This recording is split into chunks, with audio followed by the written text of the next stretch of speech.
नमस्कार, मैं हूं संजय शर्मा। एक बार फिर यूपी तक में आपका स्वागत है। हम बात कर रहे हैं उसी 69,000 प्राथमिक शिक्षकों की भर्ती के मामले की।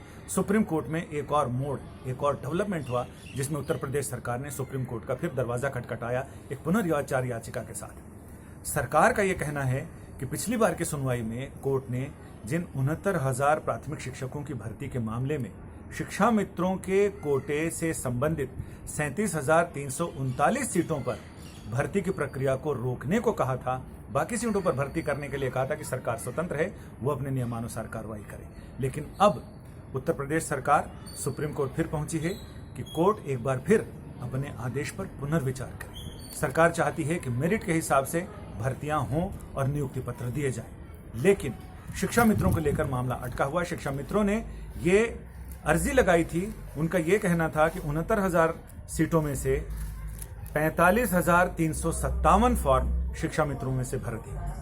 कोर्ट ने पूछा था कि आखिर 40 और 45% का जो पुराना कट ऑफ था, उस पर कितने शिक्षा मित्र उत्तीर्ण हुए हैं। सरकार के पास फिलहाल इसका कोई डेटा शायद नहीं है, क्योंकि सरकार ने इसका कोई जवाब नहीं दिया। हाँ, सरकार ने यह जरूर कहा कि ये 45,357 फॉर्म तो भरे, लेकिन इनमें से सिर्फ 8,018 शिक्षा मित्र 60 और 65% के कट ऑफ पर पास हुए हैं। यानी जनरल लोगों के लिए 65% कट ऑफ और आरक्षित वर्ग के लिए 60%। ऑब्जेक्शन इसे लेकर किया जा रहा है कि इम्तिहान होने के अगले दिन ये कट ऑफ कैसे सेट किए गए, यानी ये अवैध है। शिक्षा मित्रों ने ये घोषणा की है या उन्होंने ये कोर्ट से अपील की है, अपनी याचिका में ये कहा है या तो पूरी भर्ती रोक दी जाए या 45,000 सीटों पर भर्ती रोक दी जाए, बाकी पर सरकार जो करना है वो करे। लेकिन कोर्ट ने 37,339 सीटों पर भर्ती प्रक्रिया रोकने को कहा है। उसी के साथ उत्तर प्रदेश सरकार एक बार फिर आई है। लेकिन मामला सिर्फ यहीं खत्म नहीं होता कि मेरिट लिस्ट क्या है और शिक्षा मित्रों की अपील क्या है। मामला यहाँ है कि ये सच है कि जिस समय इम्तिहान हुआ उसके पहले पेपर लीक होने की खबरें आई थी। एक खास जिले के खास राजनीतिक दल के पदाधिकारी, उनका हाथ इसमें पाया गया था, लेकिन उस समय सरकार ने लिपापोती कर दी थी। इसके बाद जब मेरिट लिस्ट आई, उसके पहले ही लोगों ने बताया कि जो रिजल्ट आए हैं उसमें खास परिवार के लोग, खास जाति के लोग, मैं साफ साफ ये कहना चाहूंगा कि कुछ परिवार हैं जिनके सारे लोग 150 में से 147, 146, 145 नंबर लेकर उत्तीर्ण हुए हैं। खास सेंटर के लोग, खास शहर के लोग। प्रयागराज की बात करें तो वहीं बहुत सारे ऐसे मामले हैं। एक अभ्यर्थी से जिसको 147 या 148 नंबर आए हैं, उनसे जब पूछा गया कि भारत के राष्ट्रपति कौन है तो वो नहीं बता पाए। बिहार में जैसे टॉपर थे वैसा ही मामला हुआ होगा। सरकार को चाहिए कि अगर सीता की अग्नि परीक्षा उसी उत्तर प्रदेश में हो सकती है तो सरकार अग्नि परीक्षा देने को तैयार क्यों ना हो। और साथ ही ये भी कि इसमें सभी वर्ग के लोगों को लग रहा है कि वो ठगे गए, उनके साथ न्याय नहीं हो रहा। जो आरक्षित वर्ग के लोग हैं उन्हें लग रहा है कि जिला आवंटन के नाम पर उनके साथ नाइंसाफी हो रही है और उनके लोग जो मेरिट लिस्ट में आने चाहिए उन्हें पीछे किया जा रहा है। अगर उनके आरक्षित वर्ग के आधार पर हो तो शायद वो मेरिट लिस्ट में आगे आएंगे, लेकिन उनको जनरल के साथ इकट्ठा किया गया है, लिहाजा वो पीछे हो गए।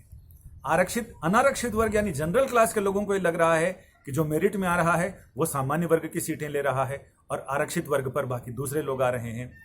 जो दिव्यांग वर्ग है, दिव्यांग कोटे के, उनको ये लग रहा है कि उनके साथ भी नाइंसाफी हो रही है। उनके जितने परसेंटेज है 4%, उसकी जगह बहुत कम नौकरियां दी गई हैं, यानी उनके साथ भी नाइंसाफी।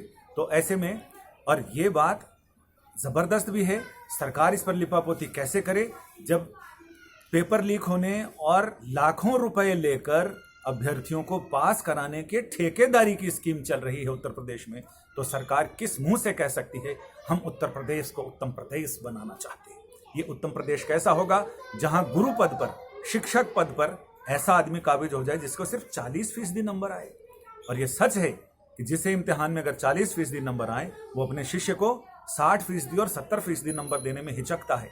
उसे लगता है कि गुरु गुड़ रह गया, चेला चेनी हो जाए।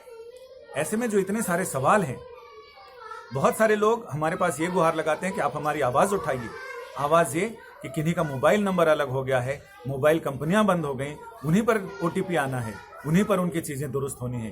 किसी की कुछ प्रॉब्लम हो गई, कहीं किसी ने पूर्णांक गलत लिख दिया, किसी ने लब्धांक गलत लिख दिया। हालांकि वो कह रहे हैं कि ये तो मानवीय भूल है, सरकार को इस पर विचार करना चाहिए। सरकार भी तो भूलें करती है और सुधार करती है, लिहाजा इसमें उनके साथ इंसाफ किया जाए और उनकी सीटों को देखा जाए कि उनकी नौकरी का सवाल है। और इसमें सबसे बड़ी बात, जिन्होंने मेहनत करके इम्तहान पास किया है उनको ये लग रहा कि वो ठगे गए, मेहनत मात खा गई, बेईमानी जीत गई।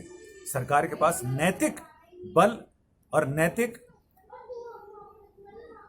बल होना चाहिए कि वो ये देखे कि आखिर मेहनत वाले मात ना खाएं और बेईमान कामयाब ना हो जाएं। तो ऐसे में सरकार के ऊपर ये जिम्मेदारी दोहरी आन पड़ती है कि वो नौकरी भी दे समय रहते। ऐसे ही देर हो चुकी है, समय रहते लोगों को नौकरी मिले और साथ ही उन लोगों को सुनिश्चित किया जाए जिन्होंने मेहनत से अपनी चीज़ें पास की हैं, बजाय कि पूरी की पूरी भर्ती प्रक्रिया को रोक देने के, स्थगित कर देने के और नए सिरे से इम्तहान कराने के। जिन्होंने मेहनत की है उन्हें मेहनत का फल मीठा मिलना चाहिए, लेकिन जिनके 135 से ज़्यादा नंबर हैं उनको एक बार फिर उनका या तो साक्षात्कार लिया जाए या उनके ज्ञान का टेस्ट ज़रूर किया जाए कि क्या वो सच में ज्ञानी हैं या फिर उन्होंने वही लाख लाख रुपए देकर ठेकेदारी में अपनी सीट तय कराई है। ये देखना ज़रूर होगा, क्योंकि आधा दर्जन से ज़्यादा लोग गिरफ्तार हो चुके हैं और कई लोग इसमें, उनके खिलाफ FIR भी हुई है, कई FIR हुई हैं। तो सरकार को ये देखना चाहिए कि लोग ये ना समझें कि उनके साथ नाइंसाफ़ी हुई, और वो भी ऐसी सरकार में जो सरकार कहती है, जिसका सीना ठोक कर दावा है कि उत्तर प्रदेश को उत्तम प्रदेश बनाना चाहती हैं और यहाँ के शिक्षा के स्तर को सुधारना चाहती है।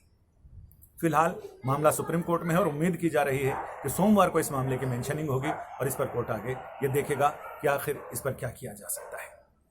संजय शर्मा, दिल्ली।